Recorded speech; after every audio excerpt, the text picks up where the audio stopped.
Deadlock Night Shift, and before that, even Deadlock Fight Night have really been the mainstays of Deadlock Esports for over the last year. But yesterday, we did have a pretty cool occasion. Deadlock Night Shift had its 52nd week, meaning it's been around for 1 year exactly. I thought now would be a fun time to kind of talk about some of the differences between DLNS 1 and 52, because there are a lot of hilarious similarities, as well as some funny, interesting differences as well.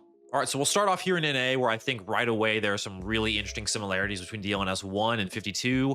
Number one, you have 7 of the same players. Lomain, Average, Leffa, John, Goober, Sai, and Brayden all competed in the very first Deadlock Night Shift in NA, and also competed in 52, as you can see down here in the grand finals, all those players still showing up. Really kind of funny situation though, where Hydra Nation win Deadlock Night Shift 1, that featuring kind of a lot of the Poppers Pupils core now, and then Melee Creeps end up kind of flipping the script and getting a nice win on the year anniversary. Kind of a funny touch. Also kind of wild to note that Abrams was really instrumental in both series wins. I mean, you have Hydration going a combined 11-1 and 25 in the 2-0 sweep. Hilariously, while Saya went 1-19 and 10 on Kelvin and Sinclair.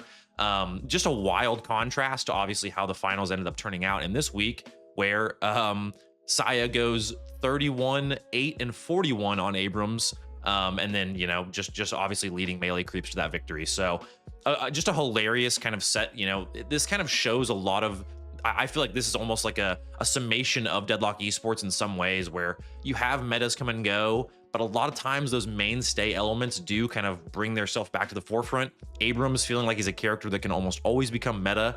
Also outside of heroes though, and you know, characters in the game, players. I mean, we've had a lot of the same players competing, you know, for the last year in NA. It's funny to see them kind of still at the top. New names obviously coming and going, but that's just kind of been the state of Deadlock Esports in the last year in a lot of ways.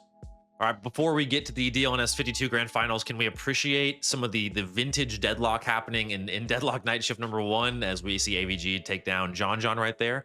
But yeah, the map, just it's wild to see how different the game does look from last year. A lot of new, obviously new elements to the game coming in, new objectives, things like that. Hero designs already looking different. I anticipate they'll continue to look different, but just a cool look back.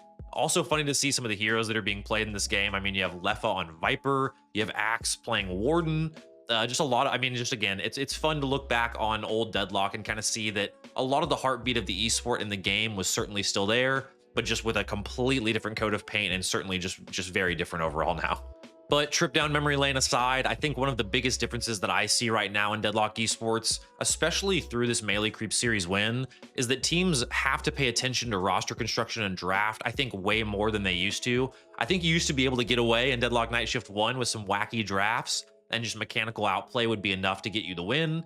In 52, though, it felt really clear in this series that when Melee Creeps were able to do what they were trying to do, and certainly that they drafted in priority for, it really felt like it was hard to stop. They had a cohesive identity with the Abrams, McGinnis, Venator, and kind of Page core that they ran in those last 2 matches. So again, this feels like one of the stark differences right now. Still cool to see though, that, like I said, those similarities. Abrams can still carry a lobby, and players like Leffa, Lomain, Saya, Goober, all can still be just as dangerous as they were back in DLNS 1. And just like North America, Europe is a really interesting region to kind of take a look at the 1-year snapshot from DLNS 1 to now.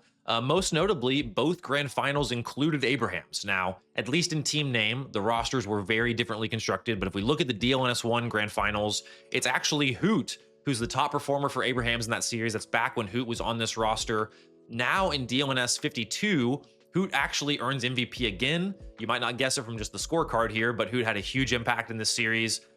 Now obviously playing for Buff Enjoyers, taking down Abrahams. So again, a lot of the same players kind of making up the grand finals in both these series. But in Europe, there's actually been quite a bit of turnover. In particular, just kind of a shuffling of players. A little bit of that has settled down now, with Buff Enjoyers kind of having this consistent core. They've surpassed $100,000 in earnings and have kind of solidified themselves as the top team in EU.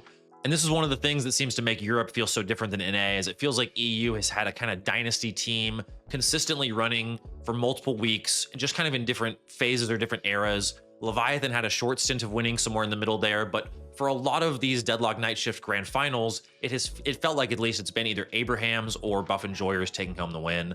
2 teams that have kind of defined the region over the last year. And no shade to Dimov here, but it is quickly worth noting that he was actually eliminated in the challenger matches of both DLNS 52 and DLNS 1.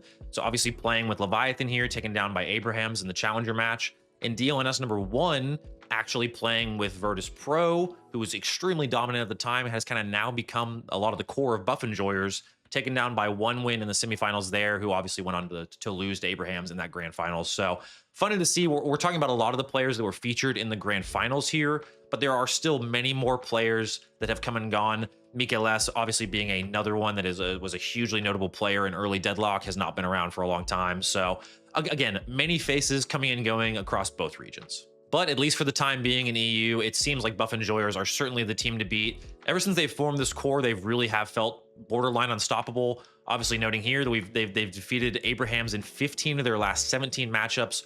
Only 2 losses happening with Hoot had to sub out in DLNS 48 and 46. So when you look at this roster, it does, you know, I talked about in NA, the kind of the value of roster construction and having a team identity. It feels like no team exemplifies that better in the world right now than Buff Enjoyers, who to me stand above everyone else kind of as the top team in the world right now. But overall, as someone who's covered Deadlock news and esports for almost 2 years now, I've been doing kind of both those things in tandem. Deadlock's development and kind of the community around Deadlock right now, and the grassroots feel of the esports scene feels so similar, and there's such a tight-knit set of communities both in their own way. And I do think if we talk about the next year of Deadlock Esports and Deadlock's development as a game, we're also going to see a lot of similarities as both of those things kind of grow into their full potential. I anticipate we're going to see a lot more Deadlock updates over the next year, and I imagine Deadlock Esports are going to continue to kind of grow and scale along with that, something I'm so excited to see.